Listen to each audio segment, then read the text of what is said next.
Hey, I'm Grant. Welcome to Digression Bar 30. I am joined by Andrew.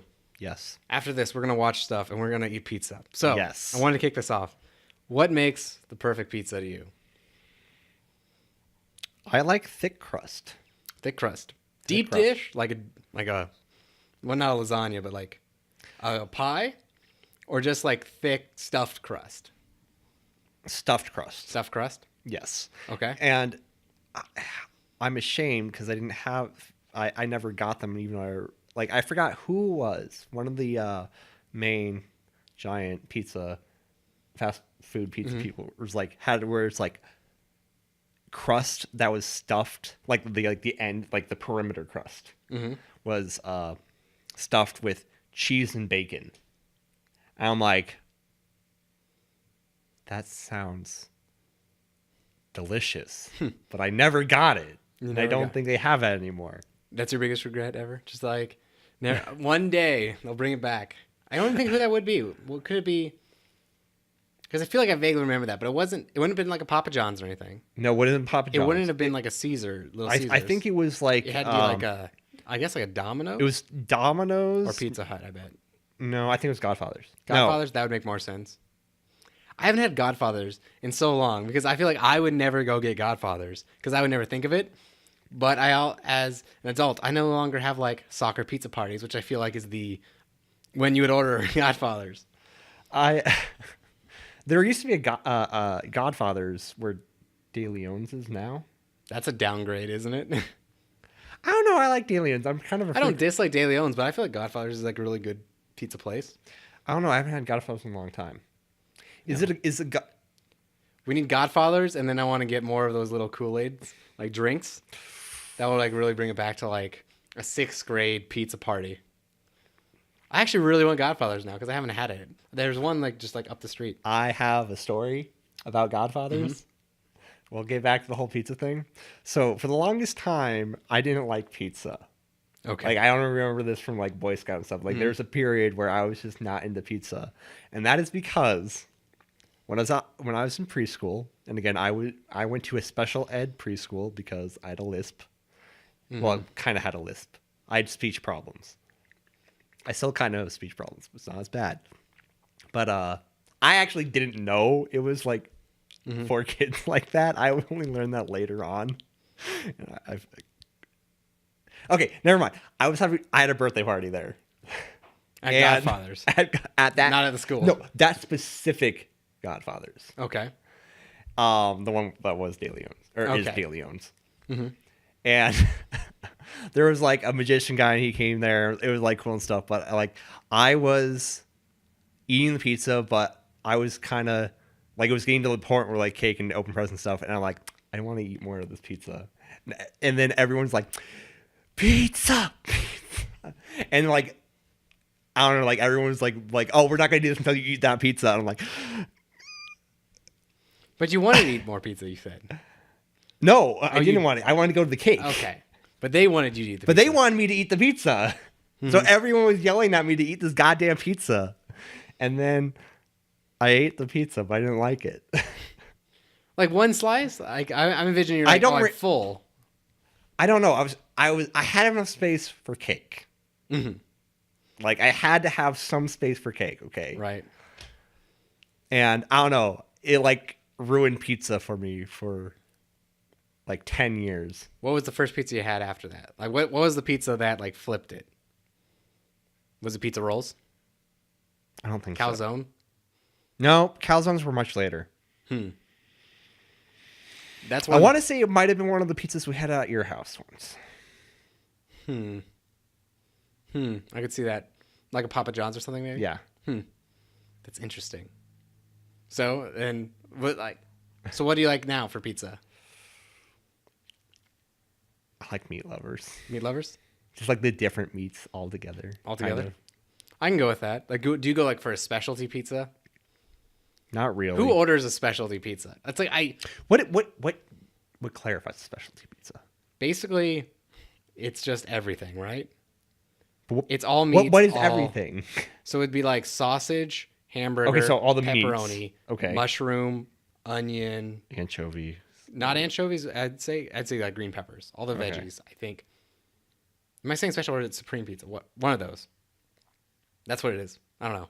I'm sure at various places. Mm-hmm. I don't know. It just seems like who is like says like that is my favorite. I just don't understand that person.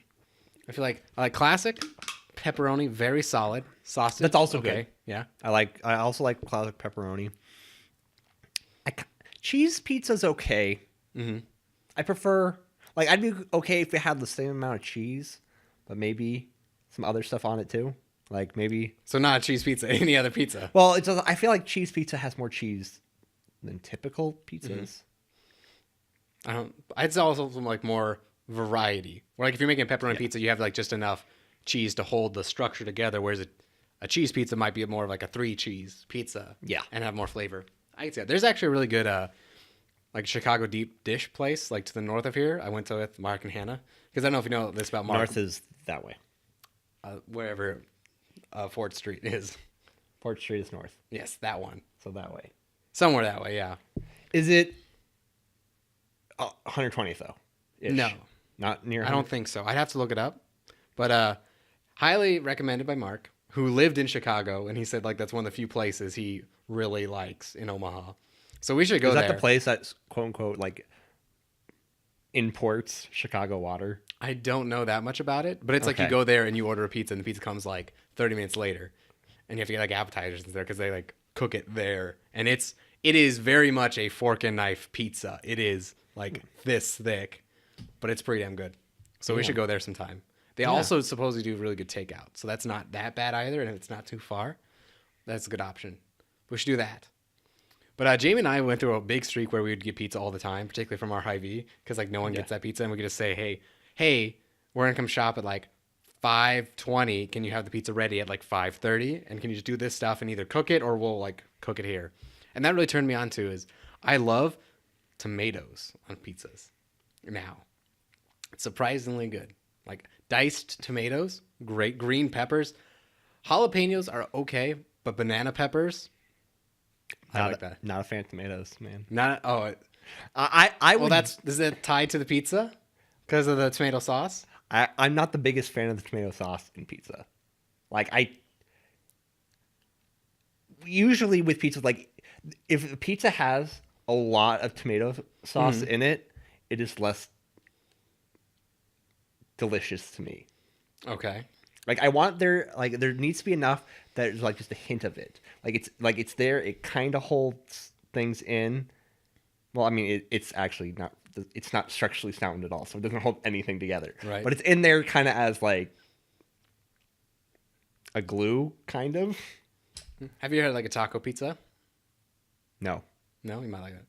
I like a good taco pizza. Not like I remember we got a taco pizza once at like a Boy Scout dinner. It was obviously just cheese pizza with like stuff thrown on top of it. Like that's not good.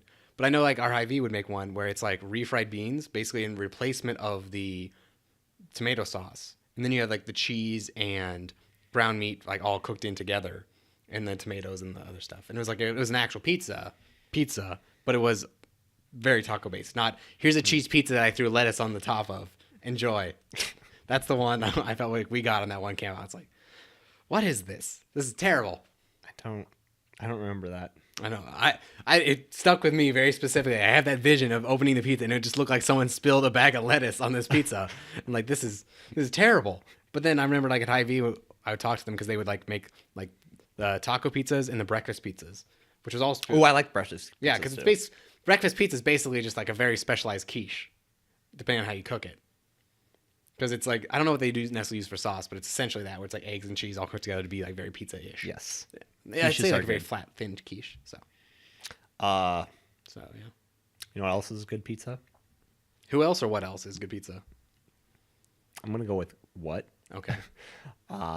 Fruit pizza. Fruit pizza.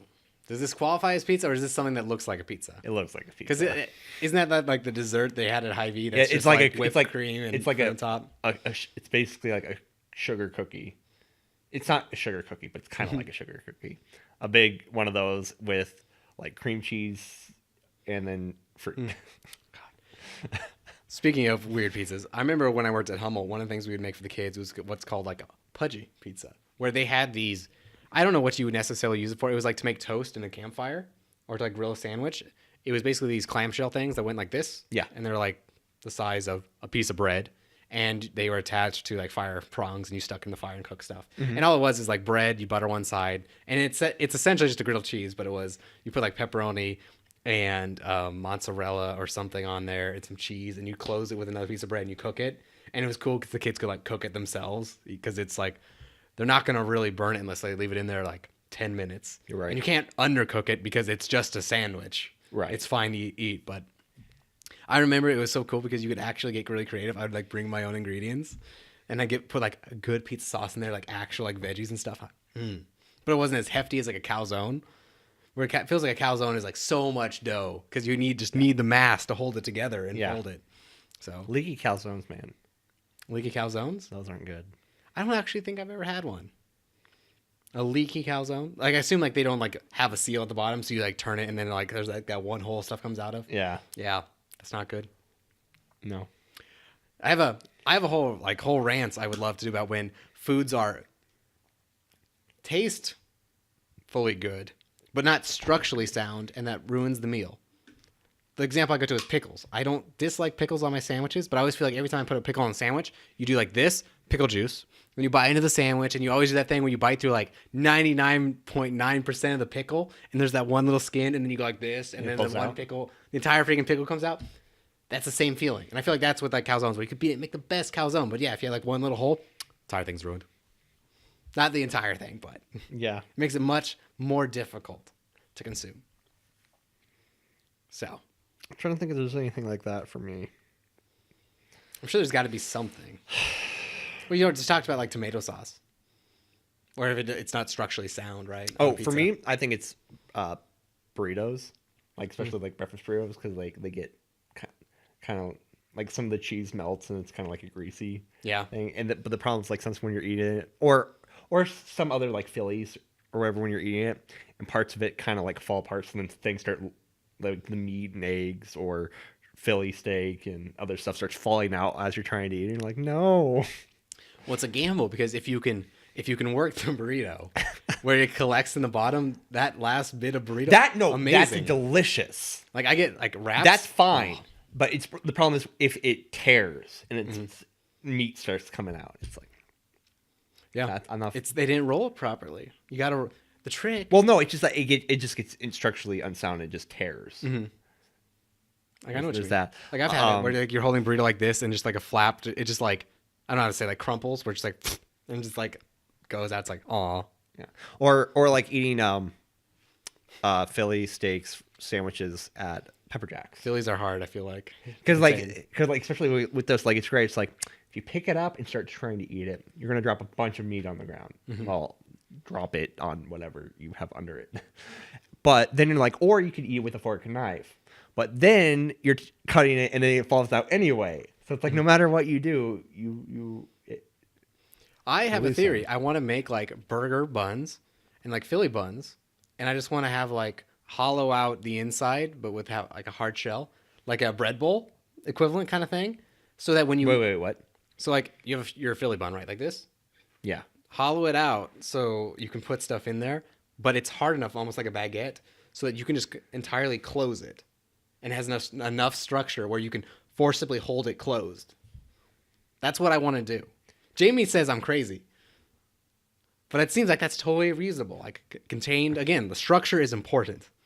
And the delivery of the food is important, more than just the fact that technically it tastes good together, but it's impossible to eat. Because in the same way, like even if you go to Pepper Jack's, it's just like this, and then a bunch of bread, and then it falls apart. It's like, how am I supposed to work with this?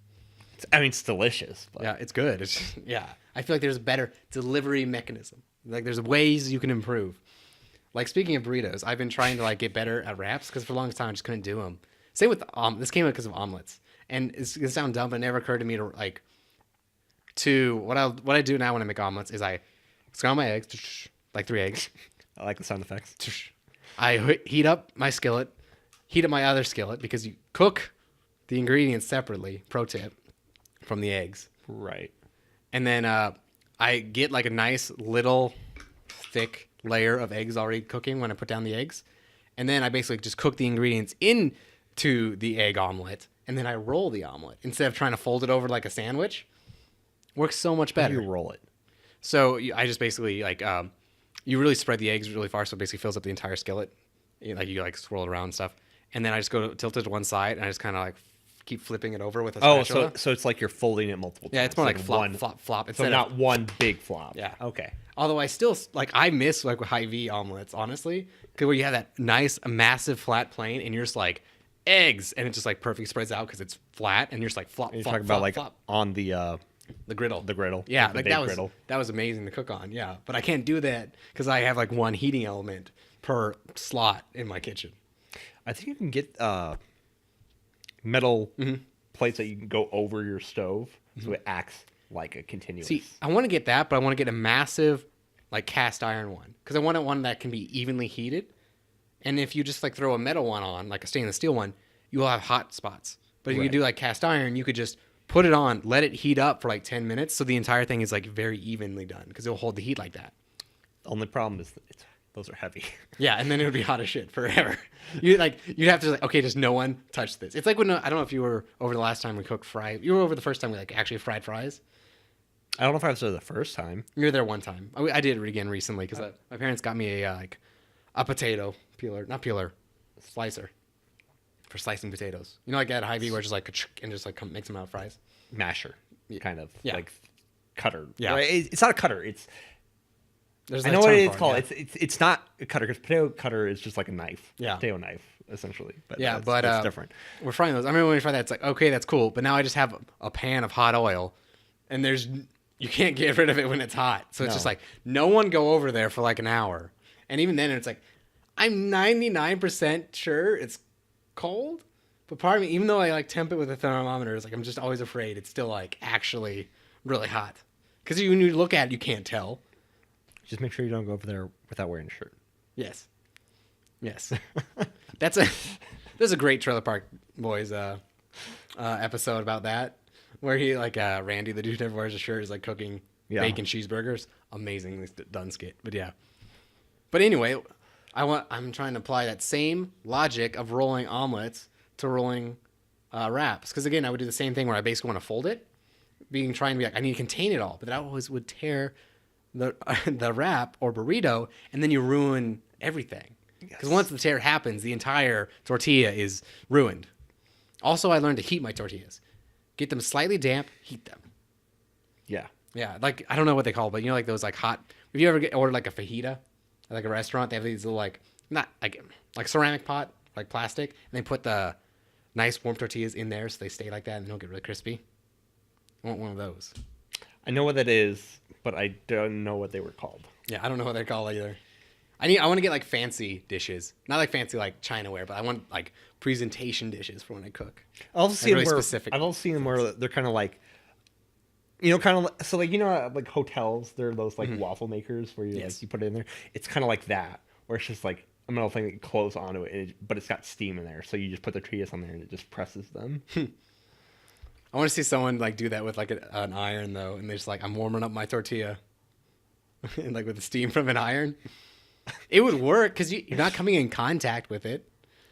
An iron's probably sterile. I mean, it's boiling water. But it also might have chemicals on it. Yeah, that's true. I mean, I don't plan on doing it. I'm just saying you probably, in a pinch, if you're like, I need this tortilla to save the world, that's how I would do it. Do you know why tortillas have those spots on them? I don't. I just assumed it was like part of grinding the flour and cooking it or something. Well, it's part of the cooking. Because before they do, like after they make them, they also put them on, I think traditionally it would be, they'd have a bed of really hot rocks and you lay them on those. So those are actually kind of burnt marks. That's cool. Making an actual tortilla is like one of the things I want to do, because I want to learn how to make like basics and then learn how to make a dish that uses that really well. So like learn how to make a really good tortilla and then learn how to make really good burritos, bring that together for just perfection. You have a tortilla inside your burrito. No, I'm using the tortilla to make the burrito. But I want to know how to make good burrito with store-bought tortilla. I want to know how to make great tortilla with I don't know, store-bought ingredients. Bring these two together. Boom. There was some joke about bringing them together that I couldn't remember. That I just blanked on really hard right there. What if you made a burrito with a taco on the inside? Like, there's other stuff. Like, you have a taco. Every right? burrito has a taco on the inside. It is a taco. No, they're not. Isn't the difference between a taco and a burrito just one's rolled versus flapped? I think it also comes down to Unless you have hard shell. tortillas are softer. And I'd argue that even soft tacos are pretty firm. Mm-hmm. As well as like it's so with a taco and everything, I feel like it's layered. Like it's like very heterogeneous. Okay. And with the burritos, even though it's still technically heterogeneous, it's more homogeneous. Okay, I can see that. The other reason I want to learn to make my own tortillas is I want to be able to make my own sizes of tortillas. Like, I want to be able... This comes back when I wasn't able to, like, properly roll one, right? So I was like, I just need a bigger one so I can fold it, and that's bad. But I want to be able to... grill? Tortilla. Tortilla. To put stuff in it. Because that was the other thing. It always felt like, to make it work, I'm like, this burrito is 50% tortilla. Like, so I can't, like... It can't hold anything. Like, but then you go to, like, Chipotle, and like, they totally seem to do it. Where the proportion of, like, burrito meat innards thing to tortilla is fine. So, but I want to be able to make like a massive burrito and make like an entire meal in one burrito, more like Chipotle-esque. It's like amazing, and have that be like a thing that I can do. Like, that'd be awesome. Like, could you imagine if you could make like really great like Chipotle-esque burritos just like in your own house? That'd be amazing. I haven't been to Chipotle or Qdoba in a long time. I go rarely with Jamie because there's one like pretty close, but it's good. It's good. I enjoy that food. But it's something that's definitely like on my list of things I want to try. And to throw back, the other thing I can't cook, despite trying numerous times, is a pizza. It's just impossible. I don't know. Like already pre-made or from scratch? From scratch. I want to make pizza dough and have it rise normally and consistently, and then I want to put stuff on it, and I want to have it look like a legitimate pizza. Because it's always something. Like, first, one time... You need a proper oven for that. Well, that oven will work. What do you mean? Or like get like an actual like pizza oven, like wood-fired pizza oven, just like in my apartment? Yeah. No, that's what's next. With like stone, but it's got to be made of stone, right? Like, it's got to be authentic. It'd be cool to have one of those like outdoors, like if you had like a backyard in the country, just build yourself like a really nice pizza oven like that. But like first time I cooked it, I guess I kept my apartment too cold for the flour. Yeah, the yeast to rise. It was like, oh, that's cool. So then I kind of made it work with my oven, but still was like, and it was like really doughy and just was too thick. And then another time I thought I had it. Like, look, it rose. I got my thing. I made my dents. It doesn't like reform them. That's a sign. It's like reform. You're supposed to like be able to like tap the dough, and it's supposed to be keep your fingerprints in the dough. Whereas if it's still rising, you'll tap it, come back later, and it'll have risen up out. Did all that, put it in my skillet to make like a deep dish pizza, all 100% consistent everywhere. Cooked the pizza. The right half went down. The left half apparently contained like 80% of the dough and went up. And I just had this huge like basic calzone sized bubble. Like, where did it come from? Like, everything was mixed. It was kneaded. It looked 100% flat. And then left side just decided I'm going to triple in size in the oven. And the right side just went down. I'm like... Are you sure it went down, or one side just really expanded and the other side just didn't? Well, that's what it basically was. Yeah, okay. It was just like, how can I make this pizza? I honestly don't know, but I've been trying. But it's a commitment to make a whole pizza, and it needs to be like a thing. Like, I'll make it for like when I'm doing like a date night with Jamie. But then it's always this awkward moment where it's like, again, the pizza didn't come out. What are we gonna do for food? Then we have to go get food. Yeah. But anyway, yeah. So back to like what makes good pizza. I enjoy deep dish, but I feel like it's hard to get like an actual like pie deep dish. Like, I feel like you can go get thick crust deep dish. You know what I mean? Where it's like still like basic your normal pizza, but it's just got a really thick crust. Yeah, I like that and deep, like the deep dish is what they call it at like Little Caesars. Like, that's fine. I think I still prefer just deep crust. But so is Little Caesars your favorite pizza place? I wouldn't say it's my favorite. It's just the most convenient. It's convenient. I'll be honest. It's like cheap. It's like $6 for a large pizza. And it's good pizza. Yeah. I mean, I wouldn't say it's like stellar, but it's quality pizza. I feel like it's a little, I don't know, acidic is what it kind of tastes as. I don't know what to describe. There's this little bit like a taste to it. Like that's very specific to Little Caesars. Whereas I feel like Domino's is like super greasy. And at Pizza Hut, I'm not a fan of Pizza Hut. I just don't feel it. But I don't know. I can't describe like the taste. Like it's not a bad thing. And I can't exactly tell you what it is. But there's definitely like Little Caesars has like a little bit of a taste to it. A specific taste, not a bad taste, just like a specific taste. I'd rather it taste a little acidic than be a little basic. But yeah, hey. Chemistry.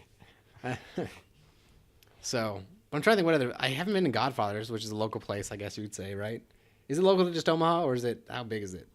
I think it started here. I think it started here, but is it big now?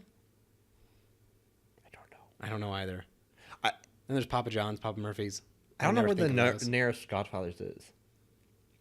There's the one on.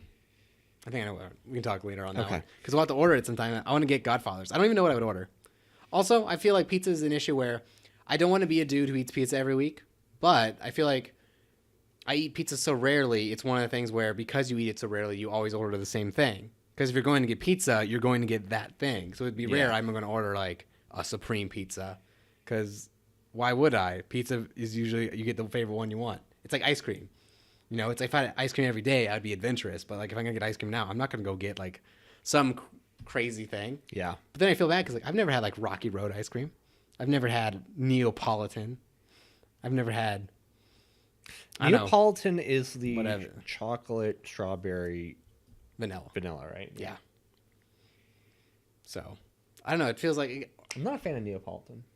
I don't know why. I feel like it couldn't be bad because it's like individually I don't necessarily mind. I don't like chocolate ice cream. I don't like chocolate ice cream either. Do you like chocolate milk? Yes.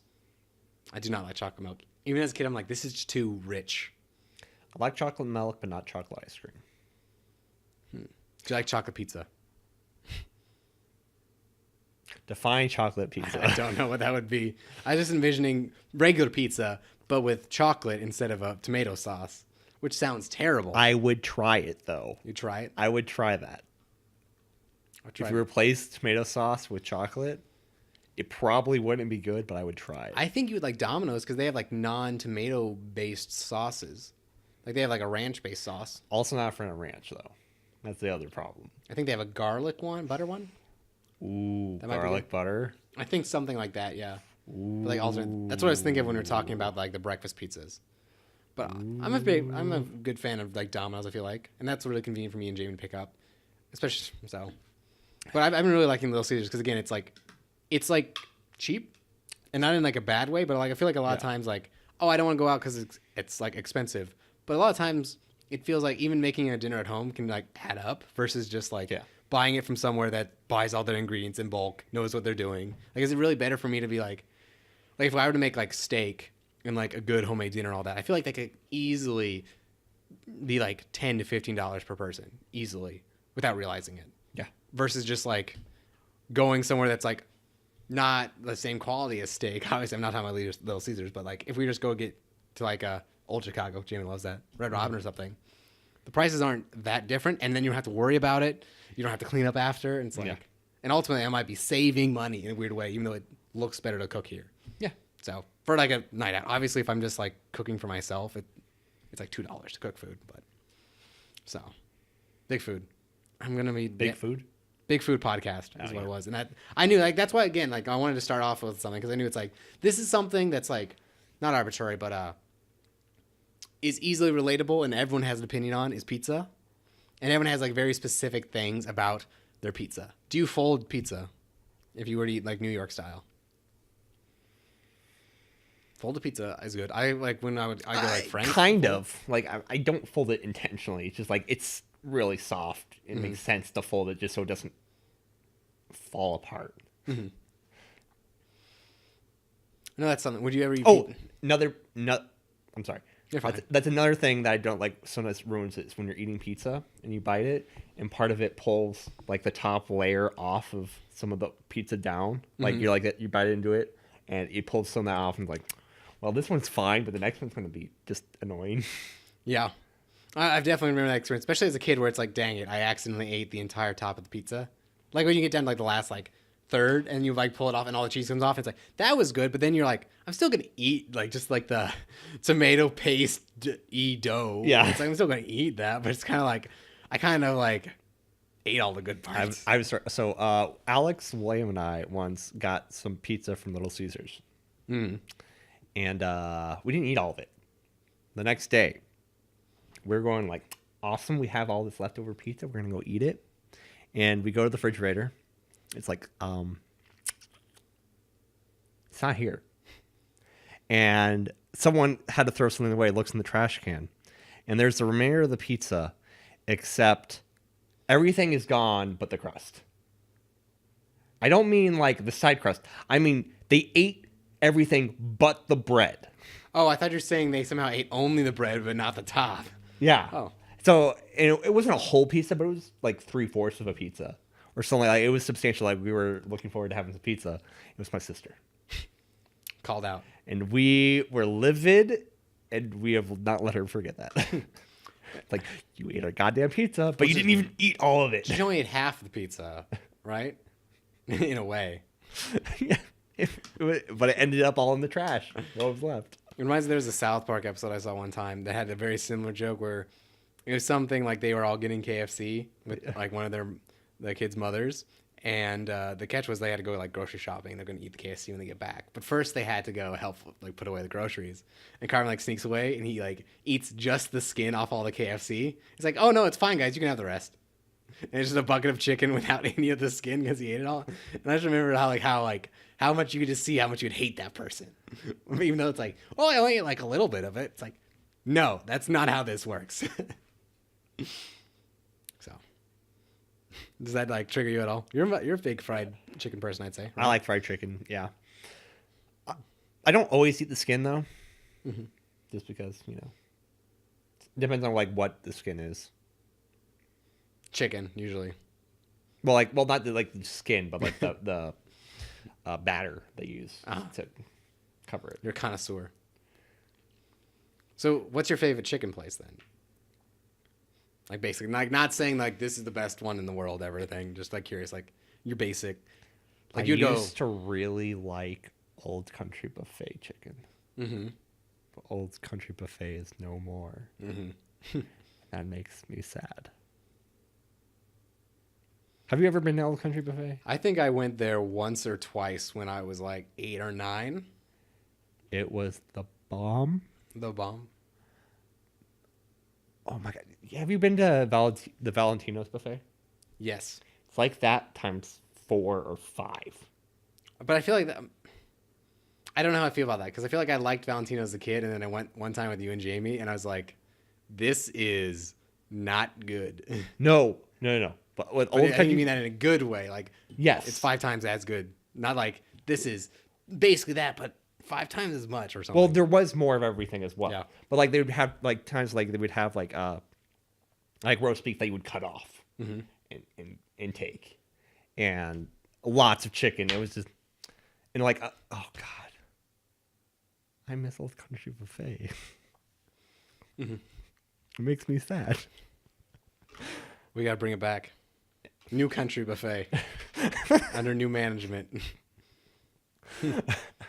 Isn't there a South Park episode about how the old people die in South Park because they closed down the Old Country Buffet?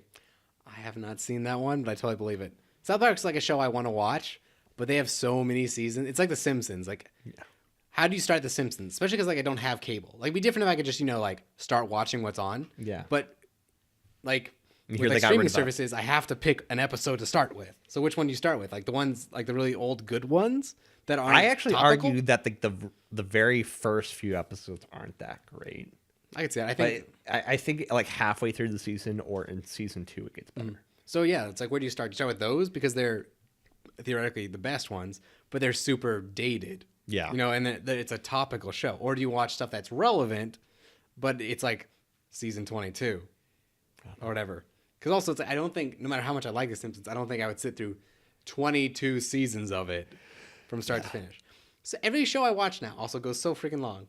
Like, Jamie and I, we would watch, like, Always Sunny. That's, like, 11 seasons. We watch Supernatural. That's, like, 13 seasons. Fuck. When is that show going to fucking end? when it stops being like so widely popular. It's a good show, and like that thing, it's like it's a great problem to have. Like there is too much show for me to watch. Like that's a good problem to have, but it's also like, damn. But like compared to other stuff, it's also not necessarily even filler episodes. Like I wouldn't say Supernatural does filler at all. It's just like a lot of it. Like it'd be different if it was like, I don't know, Bleach, where it's like just skip this season. You know, it'd be like, or like The Office, where it's like just watch season 6 and then stop. It'd be if it was like that, it'd be different. But it's like no, it's all pretty solid the entire way through. So I want to watch it, but man, is it a time suck. I've been trying to watch Peep Show. I love Peep Show. And I keep forgetting about it. It's like, oh, shit. I need to go watch it again because there's so many episodes. And that one's not even that long. But just like everything's like 5 seasons long. It's massive. A show that I liked and I watched with my dad, and it was not we used to Stargate. SG-1, right? Specifically, but there was also a spin-off Stargate Atlantis, and there was a point where like they were going on at the same time. Mm-hmm. So like they would have relevant stuff to both shows happening. That's cool. Yeah, I enjoyed that. Like there were times it was campy, but like that was a show that there were times where you could like they would have like interesting scenarios and stuff, but it wasn't like an integral part of the narrative. Mm-hmm. Because like a lot of it's just like oh, we're just okay, so we understand that there's like this system of teleportation wormholes called Stargates, and we just want to know where this all goes. So we're like, okay, so we're gonna go to this planet. What's the fucking deal here? Are there bad guys? No. Are there pathogens? No. Is there a goddamn black hole? No. Okay. See, I feel like that's a fun kind of show where it really is just like, it's a lot of what ifs. Yeah. You know, you can really just do fun stuff. You don't have to like necessarily be holden to like some specific plot. It's just like, yeah, I have a cool idea. Let's do that episode. They're basically gods in it. Mm-hmm. I could see that. I feel like there'd be also a lot of like, you have to like really hope you don't get discovered by something you don't want to be. What do you mean? Like kind of thing like, oh, some alien race, way more powerful. They also have a Stargate. Now they know you exist. That is a thing. Mm-hmm. In fact, there's like a group of like there's actually a group that essentially worship these like extraterrestrial gods that come from a different galaxy, and like instead of like invading them, like they're not just kind of like the fuck Earth and like, yeah, everyone you convert or you die. Crazy. And I've never seen any of the show, but I've definitely heard of it a lot around like 2000s ish. It definitely was around. It originally was a movie, mm-hmm. and I actually enjoyed that movie. It's kind of a classic sci-fi movie. There's a lot of movies I want to watch that are classic sci-fi movies that I just never got around to. But one day, like, I want to watch. I was talking to Jamie about this, I think, on the last podcast. There's a lot of movies where I don't know if they were just good at the time or good and stand the test of time. One is like RoboCop. I can't tell it's like that. Like, I feel like a lot of people like say like, oh, they really liked it, but it seems like the kind of thing where it was fine at the time. And if you watch it, you'd be like, that's okay, but it's probably not something I should go out of my way for kind of movie. Whereas like other ones are totally like, oh, this stands the test of time. Like if you were to watch like Jaws, that holds up. Jurassic Park holds up. And it's worth kind of going out of your way and having that for perspective reasons. But you don't know until you watch it. Like Jamie and I watched Child's Play, which is like the first Chucky movie. I'm not convinced it's not supposed to be somewhat comedic. Like, I'm pretty sure, like, I thought it was, like, straight up horror, but I'm pretty sure it's supposed to be, like, semi-comical. Yeah, it's kind of like, Jamie said something similar. It's like, it's not really that scary. It's kind of like creepy, entertaining, but in funny. A weird way, yeah. Like, there's just, like, a lot of humorous elements in it. And, like, I think they even go further down that rabbit hole later. So, like, when it, like, gets into, like, Bride of Chucky and stuff, like, I'm pretty sure his wife is, like, straight up just, like, a really masculine man, like, voice. I haven't seen any of them. Like, that's one reason I wanted to watch it. It's just, like, it came up, and it's like, oh, neat. Also, weird. God, Jamie and I watched 2 movies last week. We watched Basketball. Have you ever seen that? Basketball. It's on Netflix. Is it like a 90s, early 2000s? It's like dodgeball in a weird way. Like, is that why they jump off like these trampolines and shit? No. They come up with a game of playing like baseball, but with a basketball court in your driveway. That's not really quite the premise of the movie, but it's like as if you had never heard of Dodgeball the movie. Like, not necessarily that Dodgeball movie is the best movie ever, but just imagine if you had just somehow never heard of it. And that's how it was with this movie. I watched it where it's like, I feel like I should have heard of this movie at some point. And I only heard one person ever mention this. I saw it, I was like, I should watch that. You know, and I don't know, I totally recommend. It's like, we can watch it if we get done with other stuff. But it's something where it's like, I don't know, you should have heard of it, or someone like make a reference to the movie, or just like, you should have seen like a joke that calls back to it just somewhere in pop culture. And I never have. But it was neat. I don't know. And then we also watched, before that we watched Watchmen, which is also totally wasn't exactly what I expected. Because I expected it to be a super like dark movie. Like, I thought it was going to end on a lot sadder note, which is weird to say because it's not really a happy ending necessarily. But I thought it was supposed to be all about like a very dark take on superheroes. But it really just ultimately felt like if I had to compress the entire, if you just basically watched Avengers, not knowing anything, is what it felt like, with a slightly darker twist. Whereas I thought it was going to be ultimately everyone dies. I thought that was going to be the thing. And I thought I thought Dr. Manhattan was going to be basically the villain. It was like the premise was going to be, he maybe not evil, but basically he is God. We can't deal with him. Whatever he decides, that's it. And if he decides he wants to kill everyone, that's what's going to happen. I thought that was going to take turns like that. But no, it's ultimately just superhero story. And so I was like kind of surprised at that, really. Or it just seems to surprise me like how I had not heard anything about it. Like, I've heard of it, but I didn't know the story whatsoever. Oh, really? Yeah. So that's things like William, like The Incredibles, like really enjoying The Incredibles, but Incredibles is very much derivative of Watchmen. I could totally see that. In fact, in the actual graphic novel, it's basically like the end of Incredibles, where like he stages an alien crash that comes out and starts attacking the town. In the graphic novel? In the graphic novel. Okay. Yeah, so like it stages like an actual alien, not Dr. Manhattan. Ah, okay. It's interesting. Yeah. But yeah, I really actually enjoyed it. And I had to like really like, I don't know, psych Jamie up for it because it's like 3 hours. And that's like a big commitment for Jamie to watch sometimes. Like, because you watch, was it not the extent? Did you watch the extended? The extended's like 3.5. I didn't realize it was like 3 hours. Well, it was weird because I watched this on like Amazon, and it's weird because it's like, it said the movie's like 3 hours and 10 minutes, and then they had something about a 20-minute animated short that was also included, but I don't know if that, but it sounded like it was included in the movie itself, as if there was a segment, but I don't know because I didn't watch the extended cut. But yeah, it was something weird, and that's why I asked you, like, is it worth it seeing the extended cut? Because if you're going to sit down and watch like Lord of the Rings, you might as well watch like the whole director's cut of Lord of the Rings if you haven't. Well, I feel like there are definitely moments, like there are a couple of deleted scenes that I feel like kind of are important to the movies. Like they're not just like, oh, a scene we cut it just because it didn't make sense. It's like it makes sense. It's just like Lord of the Rings? Yeah, like we need to cut a few minutes out. And so they did. So I think it also was probably just about making it like palpable. Like I think they could have had a really long Return of the King, but when like Fellowship of the Rings came out, there's probably a lot of people that are like, Lord of the Rings movie, and it's like 3.5 hours long. Pass. But I'm sure once you have that kind of trust, it's a bigger deal. Those came out so long ago, it's crazy. But they don't feel like they did at all. Like they just feel like they could have come out, I don't know, a couple years ago. Not a couple years ago, but maybe like 5 years ago. I remember I saw the first one in theaters, and that was like 13 years ago. Yeah.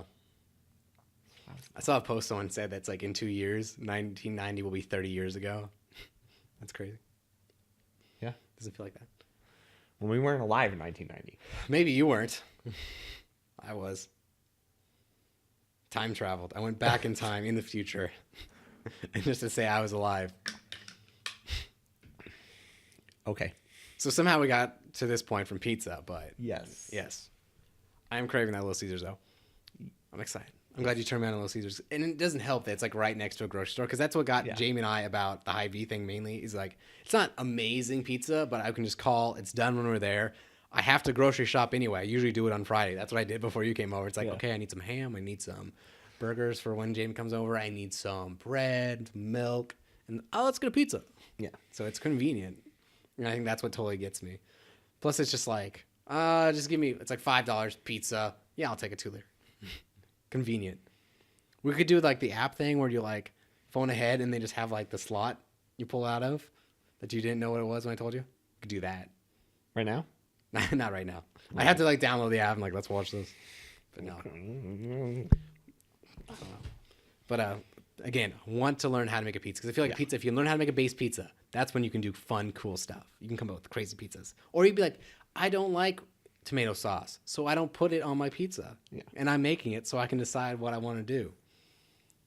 Be fun. I feel sorry for the people watching, going from Watchmen to this. Watchmen to this. We can go back like and talk about Watchmen. That was I actually totally recommend that. It was like, I mean, I thought I was going to enjoy it either way, but I thought I was surprised at the direction it took. Because again, I thought it was supposed to be like way crazier. I think at the time it was like if you're like just reading like Superman and Batman, and then you have this one that has like all the plot of Watchmen. That is like for a comic book at the time, I'm sure it was dark. Oh yeah. It just seemed weird because it seems like what's a good comparison? It's well, like, the comic book itself is also a lot longer, and like there's just a lot more like shitty things that goes into it. See, I would in a weird way. Hear me out. I would compare Watchmen to like the original like Spider-Man stuff, like Spider-Man 1, 2, 3.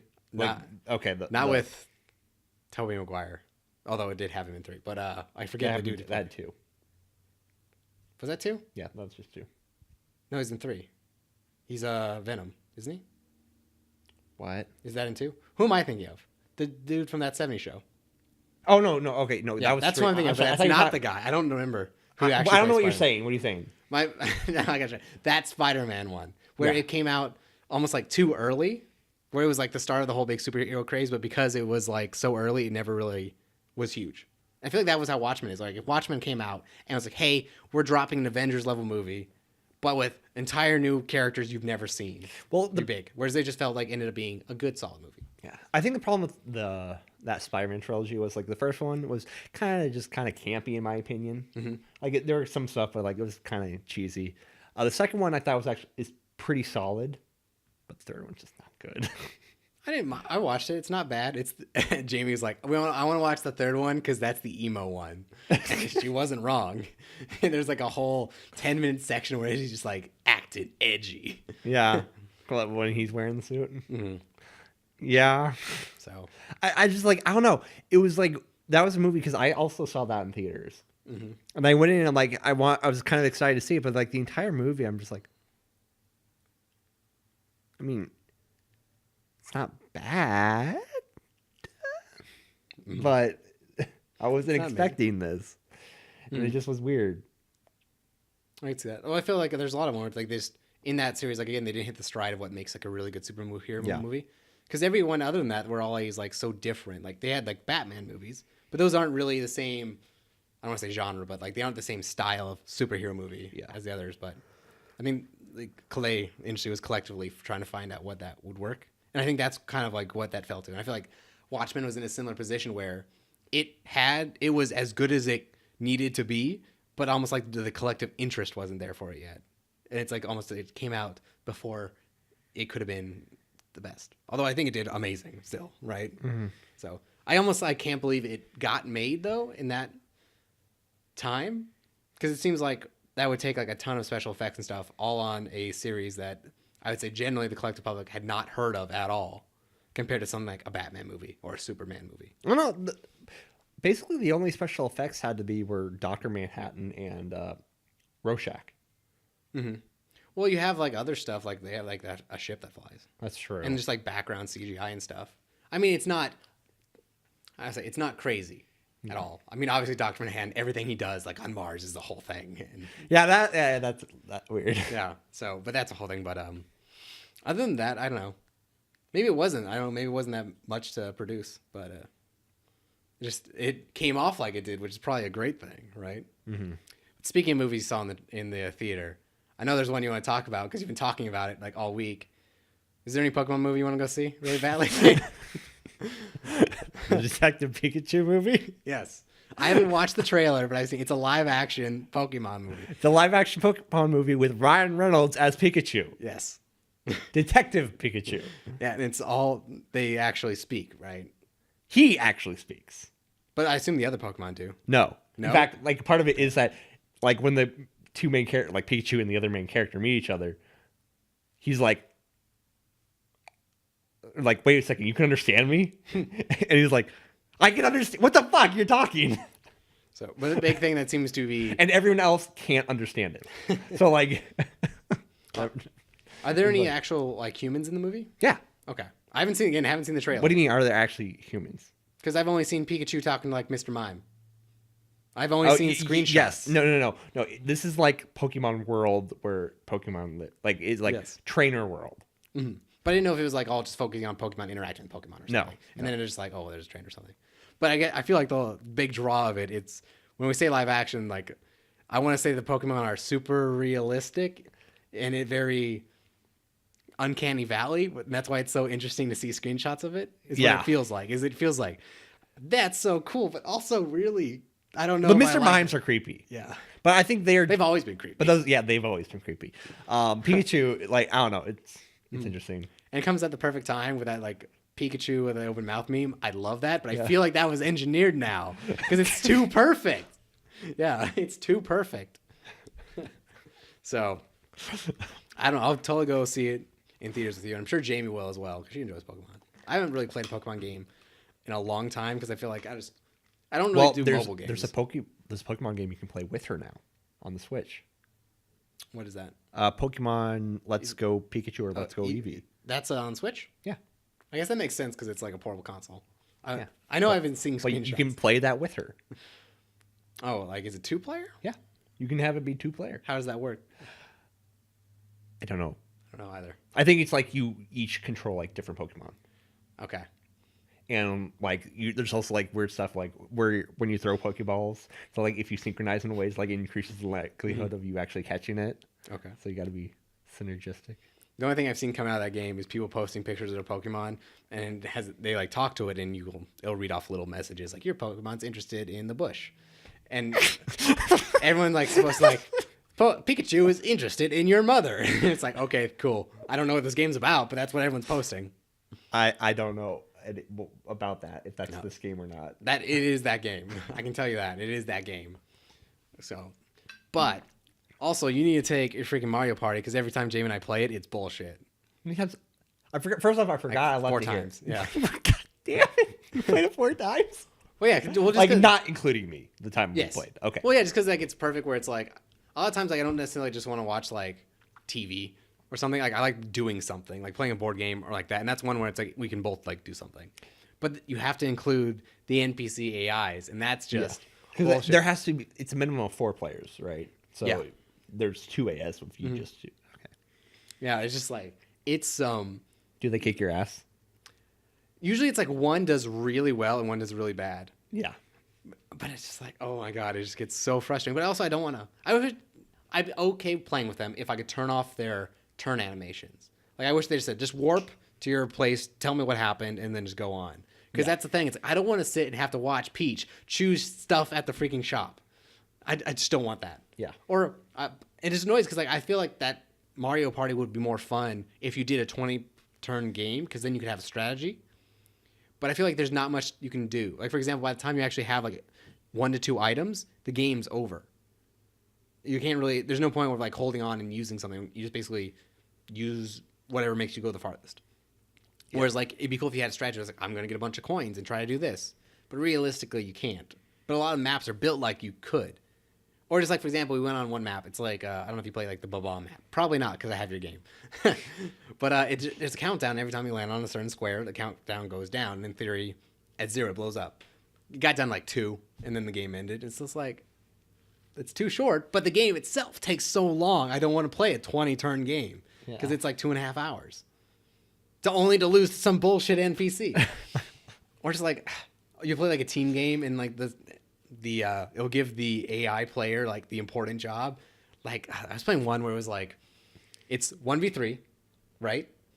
One person's like on a platform, they have to move left to right, and everyone else is in a giant mechanical crab with hammers, and you try to like hit them. But a freaking Waluigi controlled like the controls, and he just went straight to the right for the entire time, and then Jamie just stood on the left, and he wouldn't walk us over to hit her, and just like cool. So or we were playing other ones where like the NPC's just like we're all gonna go after you. Especially for games that are like not random in a way. Like they require like precision, so they have to purposely make the NPCs dumb because otherwise they would just instantly solve it. Right. You know, so those you just end up being like, did you decide to be good at this game today? Or you can tell they just said like, wait 10 seconds and then perfectly solve it. Yeah. That's how they usually seem to do it. And so it's just like, cool AI. Although I will say there was, we played one game and the NPC took like Peach. And I guess her dice box has a 0 on it. And she rolled 0 at the start twice. So she basically skipped 2 turns. That was pretty funny. Did it end up winning though? Did not. Okay. But the next 5 squares she landed on were all hidden block spaces. So that was some weird luck. What do you mean hidden block? So it's like you land on just a normal, like you get 3 coins. Right. And there's a chance that there's a hidden block where you can hit it and you have like a 10% chance of a star, or you just get some free coins. And it just kept happening to her. It's like, what? Maybe it felt sorry. Yeah. Or there's one point where you're like, oh, Waluigi's like totally crushing. Where are you going to put the random star? One thing in front of Waluigi. Yeah. And it's like, thank you, game. Thank you. So you can take it. You can enjoy that bullshit. So when you feel like Destiny's being too annoying to you, you can play Mario Party and realize what a real bullshit game is. So frustrating. Breath of the Wild, though, awesome. Great game. It is. Great game. So I feel like it's probably the pinnacle Zelda game. And I want to talk too much about it. I feel like it's the pinnacle best Zelda game in a long time. Not that the others are bad, but this has like everything good. Like there's so many like good butts about that's a weird way to phrase that. But this is Zelda butt. Yeah, no. This is like a great thing, except this. And that's how I feel like Zelda is for a lot of Zelda games. But this one I feel like, oh, this is great. Like, oh, I really enjoy combat in Zelda, but it's really simple. But then this one's like has good combat for once. And it has stuff. I wish they went further with it. Like, I wish there were more bosses. Like, I was grinding out stuff for like those like Centaur dudes that are really tough. I was having way more fun just doing those. Or like, I just want to do like a boss rush. That's all I really want. Instead, I'm like, oh, killing little goblins again. Cool. This is boring. I don't know. Whereas like, look at the Ocarina of Time combat. Like, how deep is that combat? You know, it's just like, I wait until you have your, you know, you mess up and I do your counter and then stab. Oh, be regenerated. Do it again, repeat. So having a ton of fun with that, or just like fun, dumb mechanics. Plus, I love just like messing around in that world. Like I would just wait.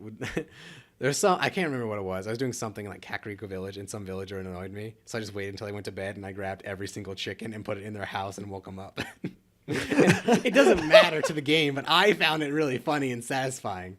Did you ever figure out what you need to do with the orb for the shrine? No, I haven't played it yet. Oh, I've been playing Destiny, but I've been wanting to. So, but it's enjoyable. It's definitely enjoyable, especially once you get over the hump of like no stamina and no health. Yeah. Where everything's one-shotting you and you can't get up anywhere. Although I really wish they had like a survival mode, because I feel like I was enjoying that game so much more when I had very minimum stamina and very minimum health. There's a shrine that Are you talking about the Castaway one? Yeah. Yeah, that was a really fun one. And I was like, I should do it now. And I realized I should do it like as soon as I saw it, because I realized it was going to be a fun one. Whereas if I came back later with like 20 hearts, it wouldn't matter. It's still kind of challenging though, even later on. But like I remember that when I beat it, like I probably failed 4 or 5 times. Mm-hmm. But the one time I beat it, part involved like I was like methodically like killing the enemies on like the main floor, or the just like the ground floor, I guess. Yeah. It's good. Killing all of them. And like when it had to kill the giant thing, I'm like, okay, I'm gonna pick up all these things. I'm gonna put them here. I'm gonna use the thing where it frees it, and I'm gonna smack them because it's not gonna wake up right away because I didn't hit it. I'm hitting this other thing. Then it smacks into it, and it hurts it. And then I go kite it up this mountain, and then I throw these explosive barrels at it. And see, yeah, like that has all that fun stuff to it. I feel like, yeah. But that was great, and there's like a bunch of other and stuff. But when I went to got to the top of like, because there's like that plateaued area, I went up there, and right before the thunderstorm started, like so it started raining. So like, thank God I got up here. But I'm like, I broke one of the boxes up there, and like there are some hard enemies up there. Like, it broke there's a metal sword. So I just magneted it like use the Magnus Just thing, blew- and I just killed them by the lightning striking it. You blew my mind right there. About even just like picking up a metal sword. Like it makes sense that you would, but I never would think to pick up my own weapons. Yeah, and like, and because like they didn't know what's going on. Like, what the fuck's happening? And then lightning was striking, and like, Perfect. it was a cool moment. But yeah, I feel like that game is so much fun at low level. Like I think one of the best experiences I had was like I had to go up like a mountain. That's where I first met like the first like dragon, whatever. Was it the snowy one? Yeah, because it's cold, right? Yeah, and that was like such a good experience because it was like there's two of them are snowy. yes. Sorry. I can talk about the other one. The electric one's annoying. I had a whole encounter with him where it was like frustrating to say the least. I was fighting like one of those like snowy, the white maned centaur dudes. Yeah. Really hard. And this dragon just decided to like circle me during this fight. And I'm just like, come on. Because already I wasn't prepared to fight this thing, but I was like, I need for upgrades. And I don't want to wait till like the next reset. So like, I'm going to get this one. And he's just like going around. Were you over in like the kind of jungly area? No, it was way top northwest is where this one was. Northwest? Yes. The shock one? Yes. I remember because he was shocking me with lightning. Well, obviously. Yes. Northwest. Because the Fire Mountain's over in the northeast. And the other one's in the southeast. Southeast. There's one in the southeast.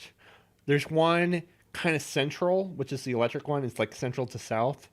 Like it starts in like a pond over there and like goes to like Hyrule Lake or whatever. It also goes up a mountain, I'm telling you. I don't know, because there's the other one is the fire one. Yeah, the fire he's one's definitely northeast. north. Well, right. He's northwest. He's by the mountain. Well, Fire Mountain. he starts there Okay. and then he goes. He starts up by the mountain and goes over by the bird people. Okay. But so you're telling me he went out of his way to mess with me. Yes. But anyway, the point was like I had so much fun when I was like, okay, I need to like keep going because I had one meal to keep me warm, and it was like gotta go. I can't fight too many enemies, but I need to harvest all the materials so I can not die. And it was like a trek because I had to go all the way up. And now it's like just a annoying. Oh, walked into a new biome. Gotta switch all my outfits. Okay, I'm back in combat. Switch all my outfits, and it's annoying. Whereas I feel like I had so much fun when you have like 3 hearts and I have to like scale up it. Whereas if it was just put on a bunch of really warm clothes. Well, I feel like they make it so like if you're a good potion maker or food thing, you make things like, oh, I don't have to switch my armor to do it. I just need to make sure I'm stocked up on stuff so I can make the things I need. Like, oh, in this area, I drink a potion. I'm good. Yeah. See, I feel like that's fine. I don't know. Well, I wish they limited. I guess those the only problem resources is in the fire is that some of your equipment burns. So Yeah. you want to make sure that's not out. Gotta get metal. Yeah. So. But yeah. And so I just thought I did. And that's a very common thing in Zelda is like people say it's fun to do like a 3-heart run and stuff and all the Zeldas. But I've been enjoying it a lot and great voice acting. I really wish they had more. I know, right? Yeah. Like the voice actors they have are like, I think they have the king a little bit. Mm-hmm. Zelda definitely. All 4 champions. All 4 champions and all 4 I don't know, call them like lieutenants. Yeah, like the replacements, if that makes sense. So, although I'm pretty sure the one with the Gerudos, all she says is, hey. Like there's one cutscene, and she's like, hey, you. And then that cuts to her doing text. I think she maybe has one more, and then the rest is all just like combat dialogue. Yes, I think so. And it was like weird, because like then you go to like the Goron one, and the Goron one dude's like awesome. It was like a whole thing. Yeah. How he's related to this dude, and it's like, that was way more interesting. And then the Gerudos one just like, I don't even know what her thing is. But when you talk to her text-wise, she's got a bunch of stuff. Right. So, and whoever does like Zelda, like that was amazing. Like, I have to say that. Chick? Yeah. What? The Zelda? voice actress. Yes. Yeah, you said that guy was amazing. Well, no, I was talking about the Goron dude, I guess. Okay. That was a whole great thing. But no, I feel like that was awesome because I feel like every Zelda game I've played, Zelda's never actually been like a character. Does that make sense? Because like in Ocarina of Time, she's like Sheik the whole time. Spoilers. She's what? In Ocarina of Time, she's Sheik the whole time. Most of it, yeah. Yeah, and even then, it's just like, I'm here to show up and tell exposition and give you a song. In like Twilight Princess, she's locked away like the entire time. And well, you don't even like know about her. Yeah. Like the can Yeah, and then even when you can talk to her, she like doesn't want to talk to you. She's like, I got stuff to do.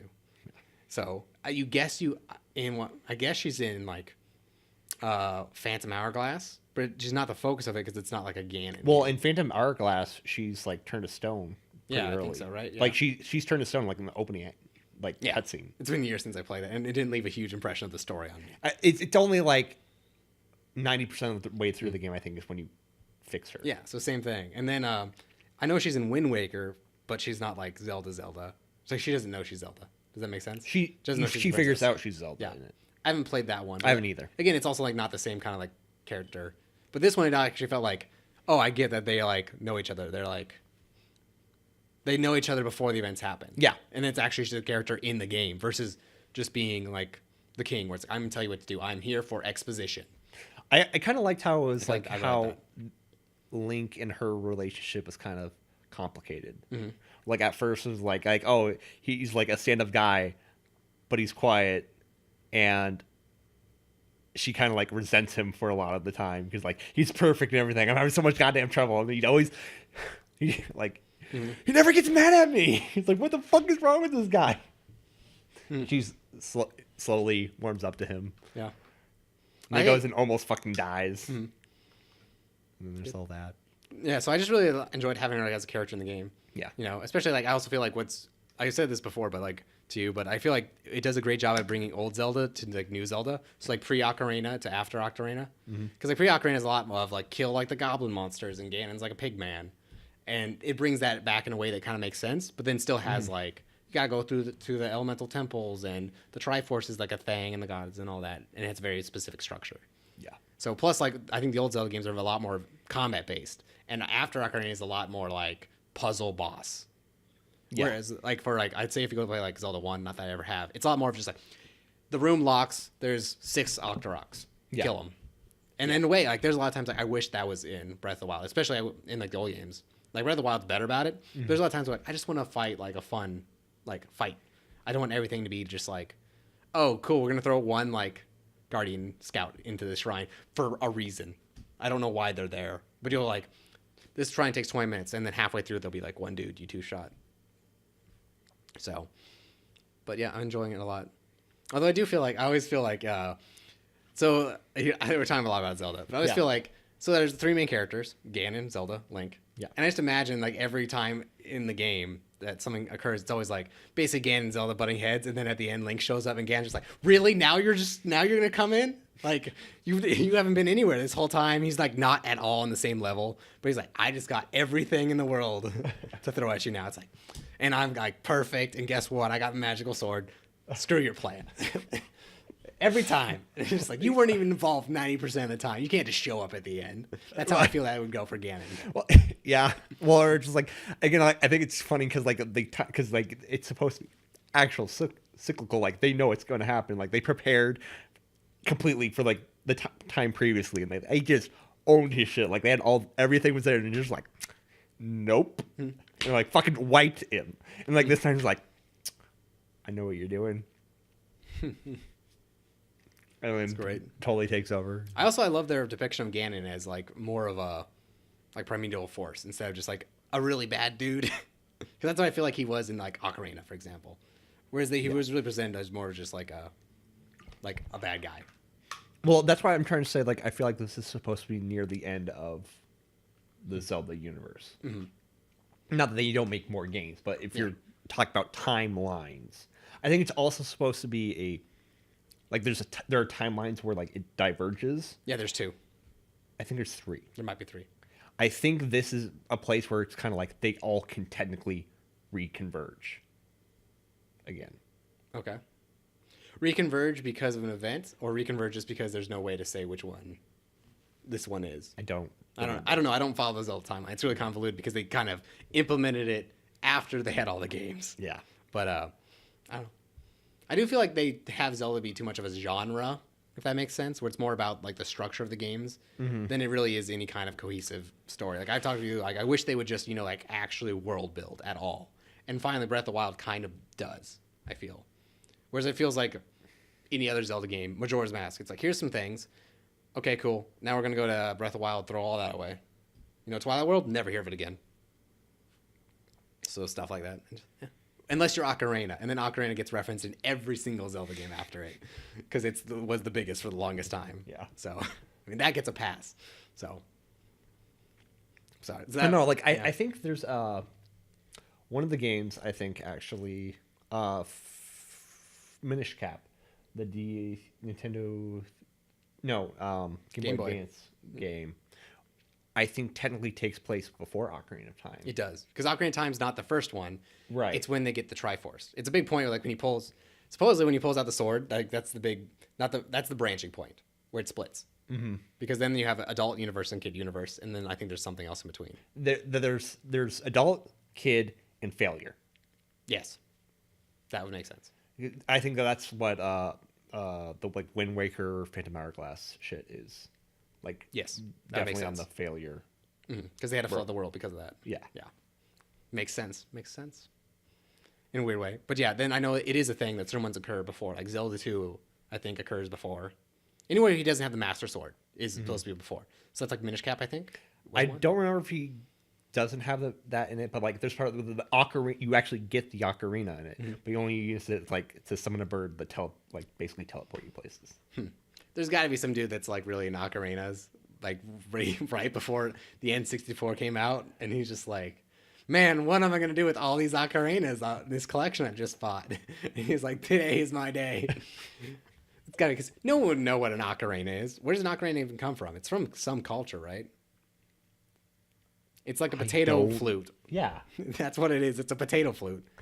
Are ocarinas even like a consistent shape? I don't. It feels like you can make an ocarina any shape as long as it has the same output, if that makes sense. Yeah. Or it just seems like something like you're carving an instrument out of whatever you can find. So I don't know. Yeah. We should look that up later. We should. We can make an ocarina. I got a potato. No. That would be a hard one. How would you make a potato into an ocarina? I've seen a dude make a carrot into a flute. You have to like hollow it out. You could do it. It would just be very hard. I guess you could also just probably cut it and put it back together. You need like a mouthpiece. I feel like it just would be soft and wouldn't hold up very well. Well, I'm not saying it's a good ocarina. I'm saying, could you make a sound that's vaguely like a tune? Okay. You probably could. Probably. I don't know. We're at time after that huge Zelda story. Yeah. The last time I looked at like time, it's like 30 minutes. Okay, we're good. And then we're like, oh shoot, we're at like 105. So, and we need to get some Little Caesars. So get some food. I don't even know how late they're open. That sucked. They like closed like 5 minutes ago because we went too long on the podcast. No, they definitely closed at like 9 or later. 9 or later. All right. So good. I'm glad you got your pizza opinions. Now we can enjoy some pizza and we can eat it like we actually know what we're talking about. Like, Okie Afterbirth. So, you wouldn't know that. That's an Office one reference. You should watch The Office. Jamie and I have been watching it all the time. Well, we know we should watch Basketball after AOT. Because I think you would like that one, and you're going to be quoting that one for years. Like, there's just like so many dumb quotes in there where like there's a point where a dude's trying to get him to like sell his share in like a company basically. And in order to like something to happen, everyone on the board has to vote yes. It's like, come on, I need you to vote yes for this. It's like, I'm sorry, you have to go get your unanimous vote elsewhere. And it was just like, go get it from someone else. I was like, ha. Well, there's a joke right at the beginning of the movie that Jamie just loved. Like within the first like 30 seconds. That's just like, yeah. So we should watch that. Because it'd be like if you had sat down and like, hey, there's this movie, Monty Python and the Holy Grail. And you're like, you ever hear of it? Nah, never. Not once. And you watch it and like, I've never heard of any of these jokes.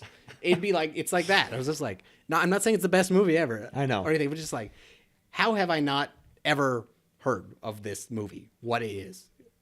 Blew my mind. So we're going to go do that and get some pizza. Okay. So anyway, I'm Grant. This is Digression Bar 30. I've been joined by Andrew. Thanks for watching. We'll be back again in 2 weeks.